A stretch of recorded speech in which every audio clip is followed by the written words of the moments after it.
ಇವತ್ತು ತಮ್ಗೆ ನಾನು ಇನ್ನೊಂದು ರಿಕ್ವೆಸ್ಟ್ ಏನಂದರೆ, ನನಗೆ ಚೀಫ್ ಮಿನಿಸ್ಟ್ರು ಕೂಡ ಬರೋರು ಇದ್ದಾರೆ. ನಾನು 3ನೇ ತಾರೀಕು ಬರ್ತೀನಿ ಅಂತ ಹೇಳಿದ್ದಾರೆ. ನಾನು ಒಬ್ಬ ಚೀಫ್ ಮಿನಿಸ್ಟ್ರು ನಮ್ಮ ಹತ್ರ ಬಂದು ಚರ್ಚೆ ಮಾಡ್ತೀನಿ ಅಂತ ಹೇಳಿದಾಗ, ರಾಜ್ಯದ ಹಿತಕ್ಕೆ ಚರ್ಚೆ ಮಾಡಿದಾಗ, ಹಿಂದೆ ಕೂಡ ನಾನು ಮುಖ್ಯಮಂತ್ರಿಗಳು ಭೇಟಿ ಮಾಡ್ತೀನಿ ಅಂತೇಳಿ ನಾನು ರಿಕ್ವೆಸ್ಟ್ ಮಾಡಿದ್ದೆ ಸ್ಟಾಲಿನ್ ಅವರು ಇದ್ದಂಥ ಸಂದರ್ಭದಲ್ಲಿ. ಅವರು ಅದಕ್ಕೆ ಅನುಮತಿ ಕೊಟ್ಟಿರಲಿಲ್ಲ. ಮಧ್ಯೆ ಅವರ ಎಲೆಕ್ಷನ್ಸ್ ಬಂತು. ಸೊ ಆ ಎಲೆಕ್ಷನ್ ಬ್ಯುಸಿಲಿ ಅವರು ಇದ್ದರು. ಸರ್ಕಾರ ಕೂಡ ಬದಲಾವಣೆ ಆಗಿದ್ದಾರೆ. ಈಗ ಹೊಸ ಚೀಫ್ ಮಿನಿಸ್ಟ್ರು ವಿಜಯ್ ರವರು ಅವರು ಬರ್ತೀನಿ ಅಂತೇಳಿ ಅವರ ಟೀಮ್ ಆಫ್ ಲಿಸ್ಟೇ ಕಳಿಸ್ಕೊಟ್ಟಿದ್ದಾರೆ. 5-6 ಜನ ಮಿನಿಸ್ಟರ್ಸು ಬರ್ತೀವಿ ಅಂತೇಳಿ ಅವರು ಕೂಡ ಹೇಳಿದ್ದಾರೆ.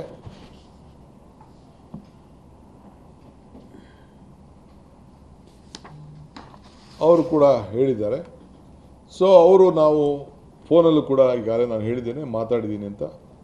ಸೊ ನಾನು ಈ ವಾತಾವರಣದಲ್ಲಿ ಅವ್ರನ್ನ ಕರೆಸಿ ಬೇರೆ ಯಾರೋ ಕೂಗೋದು ಮಾಡೋದು, ಪ್ರತಿಭಟನೆ ವ್ಯಕ್ತಪಡಿಸೋದು, ಈ ಟೈಮಲ್ಲಿ ನನಗೆ ಯಾಕೋ ಸಮಾಧಾನ ಕಾಣ್ತಾ ಇಲ್ಲ. ನಮ್ಮವ್ರು ನಡ್ಕೊಳ್ತಾ ಇರೋಂಥ ರೀತಿ ದಯವಿಟ್ಟು ತಾಳ್ಮೆಯಿಂದ ಇರಬೇಕು. ಸೌಹಾರ್ದತೆಯಿಂದ ಯಾವುದಾದ್ರು ವಿಚಾರಗಳು ಬಗೆಹರೋದಾದರೆ ಬಗೆಹರಿಲಿ. ಅವ್ರಿಗೂ ಹಿತ, ನಮಗೂ ಹಿತ. ನಾನು ಈಗಾಗಲೇ ನಿಮ್ಗೆ ಹೇಳ್ತಾ ಇದ್ದೇನೆ, ಈ ಮೇಕೆದಾಟು ಏನು ನೀರಾವರಿ ಇದೆ, the Mekedatu balancing reservoir, this is more helpful to Tamil Nadu then Karnataka. I am on record. Only we will be getting the benefit of 400 megawatt of power.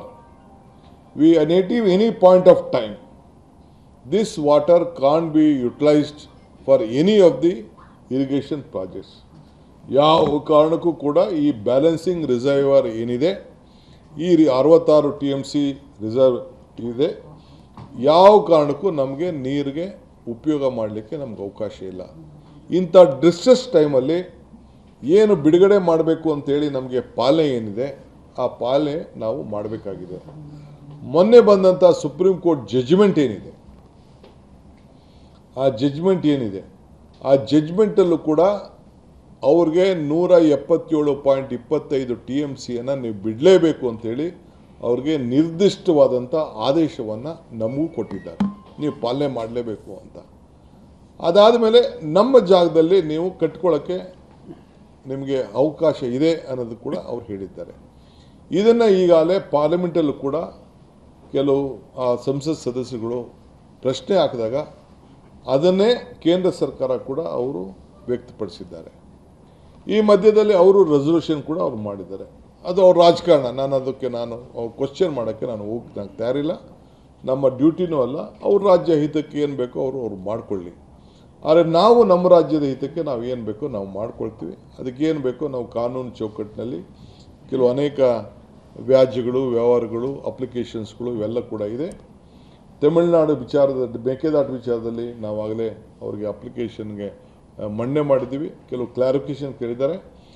ನಿನ್ನೆ ಕೂಡ ಕೆಲವು ತಿರಸ್ಕಾರ ಆಗಿದೆ ಅಂತ ಹೇಳಿದೆ. ತಿರಸ್ಕಾರ ಅಲ್ಲ, ಅದು ಕ್ಲಾರಿಫೈ ಮಾಡಬೇಕು ಅಂತ ಹೇಳಿದ್ದಾರೆ. ಅದನ್ನು ನಾವು ಏನು ಬೇಕೋ ಅಬ್ಸರ್ವೇಷನ್ ಕೆಲವರೆಲ್ಲ ಅದರಲ್ಲಿ ಮೆನ್ಷನ್ ಮಾಡಿದ್ದಾರೆ. ಅಬ್ಸರ್ವೇಷನ್ ಕೂಡ ನಾವೆಲ್ಲ ಅದನ್ನು ಗಮನಿಸಿ ನಾವು ಅದಕ್ಕೆ ಕಳಿಸ್ಕೊಟ್ಟು ನಾವು ಈಗಾಗಲೇ ಸಿದ್ಧತೆ ಏನು ಮಾಡ್ಕೊಳ್ಬೇಕು ಕಾನೂನು ಚೌಕಟ್ಟಲ್ಲಿ ನಾವು ಮಾಡ್ತಾಯಿದ್ದೇವೆ. ಸೊ ನಾನು ನಮ್ಮ ತಮಿಳ್ನಾಡು ಚೀಫ್ ಮಿನಿಸ್ಟರ್ಗೆ ಒಂದು ರಿಕ್ವೆಸ್ಟ್ ಮಾಡ್ತಾಯಿದ್ದೀನಿ, ಸ್ವಲ್ಪ ಡೆಫರ್ ಮಾಡೋಣ ನಮ್ಮ ರಿಕ್ವೆಸ್ಟ್ನ, ಇದನ್ನು ತಮ್ಮ ವಿಸಿಟ್ನ. ಸ್ವಲ್ಪ ಇಲ್ಲಿ ನಿಮ್ಮ ನೀರಿನ ಸೌಹಾರ್ದತೆ ಸ್ವಲ್ಪ ವರ್ಣ ಕೂಡ ನಮ್ಮ ಕಡೆ ಸ್ವಲ್ಪ ತೋರಿಸ್ತಾ ಇದ್ದಾನೆ, ನಮ್ಮ ಕಡೆ ವಿಶ್ವಾಸ ವ್ಯಕ್ತಪಡಿಸ್ತಾ ಇದ್ದಾರೆ. ನೀರು ಕೂಡ ಬರ್ತಾ ಇದೆ. ಒಳ್ಳೆಯ ವಾತಾವರಣದಲ್ಲಿ ಒಂದು ಮೀಟಿಂಗ್ ಮಾಡೋಣ ಅಂಥೇಳಿ ನಾನು ರಿಕ್ವೆಸ್ಟ್ ಮಾಡಿಕೊಳ್ಳಿಕ್ಕೆ ಈಗಲೇ ನನ್ನ ಕೊಲೀಗ್ಸ್ ಹತ್ರ ಎಲ್ಲ ನಾನು ಮಾತಾಡ್ತೀನಿ. ಸೊ ಇನ್ನೊಂದು ಡೇಟ್ನ ಫಿಕ್ಸ್ ಮಾಡಿಕೊಂಡು 3ನೇ ತಾರೀಕು ಬೇಡ ಈ ವಾತಾವರಣದಲ್ಲಿ ಅಂಥೇಳಿ. ಏಕೆಂದರೆ ಯಾರು ಹೊರಗಡೆ ಒಬ್ಬ ಅತಿಥಿ ಬರಬೇಕಾದ್ರೆ ನಾವು ಭಾಳ ಸೌಹಾರ್ದತೆಯಿಂದ ನಾವು ಎಲ್ಲ ರಾಜ್ಯದ ಜನತೆ ಬೆಂಗಳೂರನ್ನು ಆಕರ್ಷಣೆ ಮಾಡ್ತಾಯಿದೆ. ನಾವು ಯಾರ ಮನಸ್ಸಿಗೂ ನೋಯಿಸಬಾರ್ದು. ನಾವು ಶಾಂತಿ ಪ್ರಿಯರು. ಈ ರಾಜ್ಯದಲ್ಲಿ ಶಾಂತಿನ ನಾವು ಕಾಪಾಡಬೇಕು. ಅವರು ನಮ್ಮಲ್ಲಿ ಕೆಲಸ ಮಾಡ್ತಾರೆ, ನಮ್ಮವ್ರು ಬೇರೆ ಕಡೆ ಕೆಲಸ ಮಾಡ್ತಾರೆ, ಯಾರಿಗೂ ತೊಂದರೆ ಆಗಬಾರ್ದು. ಸೊ ಎಮೋಷ್ನಲ್ಲಿ ತೀರ್ಮಾನಗಳನ್ನು ಮಾಡೋಕ್ಕಾಗಲ್ಲ. ಇದಕ್ಕೆ ನಾನೇ ಅವ್ರಿಗೆ ರಿಕ್ವೆಸ್ಟ್ ಮಾಡಿಕೊಂಡು ಇದಕ್ಕೆ ಮುಂದಕ್ಕೆ ಹಾಕೋಣ ಅಂಥೇಳಿ ನಾನು ಅವ್ರಿಗೆ ರಿಕ್ವೆಸ್ಟ್ ಮಾಡ್ಕೊಂಡಿದ್ದೇನೆ. ಹಾಗೆ ಅದು ಕೂಡ ನಾನು ಈಗ ನಮ್ಮ ಕೊಲೀಗ್ಸ್ ಜೊತೆ ಚರ್ಚೆ ಮಾಡಿ ಈ ತೀರ್ಮಾನಕ್ಕೆ ಬಂದಿದ್ದೇವೆ. ನಾನು ಆಗಲೇ ರೆಡಿ ಮಾಡ್ಕೊಂಡಿದ್ದೇನೆ. ನಾಳಿದ್ದು ಬರೋಕ್ಕೆ ಏನೇನು ಬೇಕೋ ಅವ್ರಿಗೆ ಯಾವ ರೀತಿ ಸಿದ್ಧತೆ ಮಾಡ್ಕೊಳ್ಬೇಕು, ಯಾವ ರೀತಿ ಗೌರವದಿಂದ ಅವ್ರ ಜೊತೆ ಅವರು ವಿಚಾರಗಳನ್ನ ಹಂಚ್ಕೊಳ್ಬೇಕು ಅಂತೇಳಿ ನಮ್ಮ ಲೀಗಲ್ ಟೀಮು ಮತ್ತು ಅಫಿಷಿಯಲ್ ಟೀಮ್ ಎಲ್ಲ ನಮ್ದು ಏನು ವಿಚಾರ ಇದೆ ಅವ್ರದ್ದು ಏನೇನು ಬೇಡಿಕೆ ಇನ್ನು ನನಗೆ ಅವ್ರು ಕಳಿಸ್ಕೊಟ್ಟಿಲ್ಲ. ಕಳಿಸ್ಕೊಂಡಾಗ ಅದರ ಬಗ್ಗೆ ನಾವು ಲೀಗಲಾಗಿ ಏನೆಲ್ಲ ನಮ್ಮ ರಾಜ್ಯದ ಹಿತ ಅವ್ರ ರಾಜ್ಯದ ಹಿತ ಕಾಪಾಡಬೇಕು ಅನ್ನೋದು. ಏಕೆಂದರೆ ನಮಗೇನು ಅವ್ರಿಗೆ ಒಳ್ಳೇದಾಗಲಿ ಅನ್ನೋದು ನಮ್ಗೆ ಆಸೆ ಇದೆ. ಅವ್ರಿಗೇನು 177 TMC ಕೊಡಬೇಕು ಅಂತ ಏನು ನಮಗೆ ಸುಪ್ರೀಂ ಕೋರ್ಟ್ ಆದೇಶ ಇದೆ, ಅದರಲ್ಲಿ ಯಾವ ಥರದ ಬದಲಾವಣೆ ಕೂಡ ಇಲ್ಲ. ಡಿಸ್ಟ್ರೆಸ್ ಫಾರ್ಮುಲಾ ಏನಿದೆ ಅದರಲ್ಲೂ ಕೂಡ ನಮಗೆ ಯಾವ ಥರದ ಬದಲಾವಣೆ ಇಲ್ಲ. ಆದರೆ ಪರಿಸ್ಥಿತಿಯನ್ನು ಅವ್ರಿಗೂ ಕೂಡ ಗಮನಕ್ಕೆ ತರಬೇಕು ಅನ್ನೋದು ನಮ್ಮ ಕರ್ತವ್ಯ ಇದೆ. ಆ ನಿಟ್ಟಿನಲ್ಲಿ ನಾವು ಕೆಲಸವನ್ನು ನಾವು ಮಾಡ್ತೇವೆ.